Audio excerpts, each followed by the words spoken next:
दोस्तों, अगर आप अपने घर में स्टेबलाइजर लगाने के बारे में सोच रहे हो तो बिल्कुल सही जगह पर आए हो। इस वीडियो में हम आपको क्लियर तरीके से बताएंगे कि आपको कितने केवीए का स्टेबलाइजर की ज़रूरत है। देखिए गाइस, स्टेबलाइजर हमें तब लगाने की ज़रूरत पड़ती है जब हमारे एरिया में यानी कि हमारे घर में वोल्टेज की कमी होती है। मतलब कि ना तो ठीक से कूलर चलता है, ना ठीक से पंखा चलता है। कभी कभार होता क्या है कि हमारा टीवी भी नहीं चल पाता है, इतना कम हमें वोल्टेज मिलता है कि अगर आप एसी का इस्तेमाल करते हो तो एसी तो बिल्कुल भी नहीं चलेगा अगर आपके एरिया में वोल्टेज की कमी हो जाती है। तो ये सारा डिवाइस ठीक तरीके से चले उसके लिए हमें स्टेबलाइजर लगाना पड़ता है। मतलब स्टेबलाइजर का टोटली काम होता है कि अगर हमारे एरिया में वोल्टेज कम मिल रहा है, जैसे कि अगर हमारे घर में 150 वोल्टेज मिल रहा है, 120 वोल्टेज मिल रहा है, 180 वोल्टेज भी अगर मिलेगा तो हमारा स्टेबलाइजर उसको 230 में कन्वर्ट कर देगा ईजिली, जिससे हमारे घर का कोई भी इलेक्ट्रॉनिक उपकरण को चलने में कोई प्रॉब्लम नहीं होगा। और तो और हमारे स्टेबलाइजर में ऑटो कट सिस्टम लगा हुआ होता है जिससे हाई वोल्टेज से हमारे सभी इलेक्ट्रॉनिक उपकरण को प्रोटेक्ट करता है। तो इसलिए हमें स्टेबलाइजर लगाने की आवश्यकता पड़ती है। लेकिन दोस्तों, कई बार क्या होता है कि स्टेबलाइजर हम बिना सोचे समझे परचेस कर लेते हैं। अगर हम जरूरत से ज़्यादा बड़ा स्टेबलाइजर परचेस करेंगे तो हमें बहुत ही ज़्यादा बिजली बिल पे करना पड़ेगा। अगर हम ज़रूरत से छोटा अगर स्टेबलाइजर परचेस कर लेते हैं तो हमारा स्टेबलाइजर कुछ ही दिनों का मेहमान है, कुछ ही दिनों में वो ख़राब भी हो जाएगा। तो इस वीडियो में हम पूरा डिटेल में बताएंगे कि आपको कितने केवीए का स्टेबलाइजर की ज़रूरत है आपके घर के लोड के हिसाब से।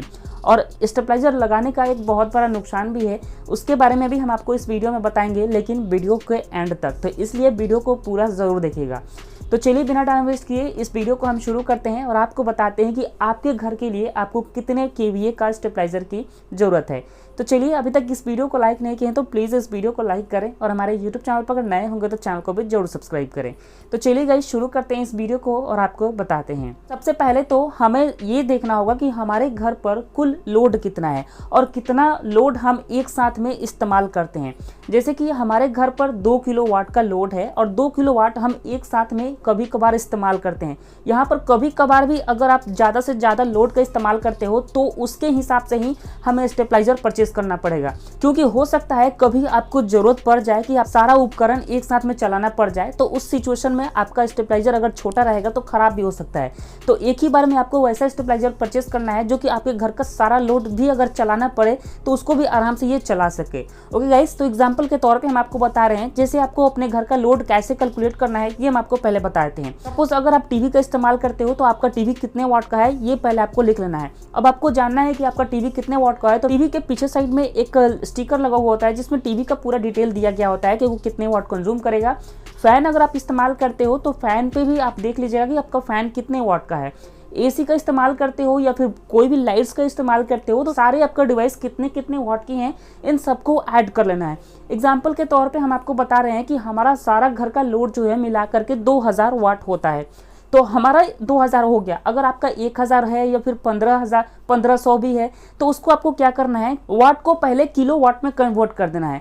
तो मान के चलते हैं कि हमारे घर का लोड जो है 2000 है, मतलब कि 2000 वाट हम एक बार में इस्तेमाल करते हैं। तो 2000 को पहले हमें किलो वाट में कन्वर्ट करना है, तो उसके लिए हमें क्या करना होगा, 1000 से डिवाइड कर देना होगा। अब वाट को किलो वाट में कन्वर्ट करने के लिए हमें 1000 से डिवाइड करना होता है। तो यहाँ पर 2 निकल के आया हुआ है, मतलब कि 2 किलो वाट हमारे घर का टोटल लोड है अगर हम एक साथ इस्तेमाल करते हैं तो अब हमें देखना होगा कि 2 किलोवाट लोड इस्तेमाल करने के लिए हमें कितने केवीए का स्टेबलाइजर की जरूरत है। तो यहाँ पर हमने क्या किया था, वाट को पहले किलोवाट में कन्वर्ट किया हुआ है। अब किलोवाट को क्या करना है, केवीए में कन्वर्ट करना है। तो उसके लिए जो सिंपल फॉर्मूला है, आपको पावर फैक्टर से डिवाइड कर देना है।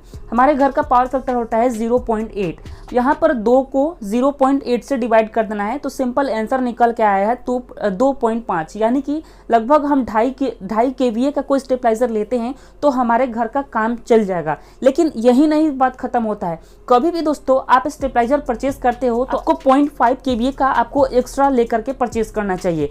अब हम आपको बताते हैं क्यों। हम के चलते हैं कि हमारे घर का लोड 2 किलोवाट था, 2.5 केवीए का अगर हम कोई स्टेबलाइजर लगा लेते हैं तो उस सिचुएशन में क्या होगा कि अगर हम सारा लोड एक साथ चलाते हैं अपने घर का, मतलब 2 किलोवाट लोड एक साथ अगर हम चलाते हैं और लंबे समय तक अगर हम कंटिन्यू चलाते हैं तो उस समय क्या होता है कि हमारे स्टेबलाइजर को काफ़ी ज़्यादा स्ट्रगल करना पड़ता है। स्टेबलाइजर का ही काम है कि लो वोल्टेज को पर्याप्त मात्रा में पहुंचाना, तो उसको बहुत ज़्यादा स्ट्रगल करना पड़ता है कम वोल्टेज को 230 में कन्वर्ट करने के लिए। तो इससे क्या होगा कि अगर हम ज़्यादा समय तक लगातार ऐसे ही अपने स्टेबलाइजर को इस्तेमाल इस्तेमाल करते रहेंगे तो हो सकता है कि हमारा स्टेबलाइजर खराब हो जाए, क्योंकि उसको कंटिन्यू बहुत सारा स्ट्रगल करना पड़ रहा है वोल्टेज को 230 में बनाने के लिए।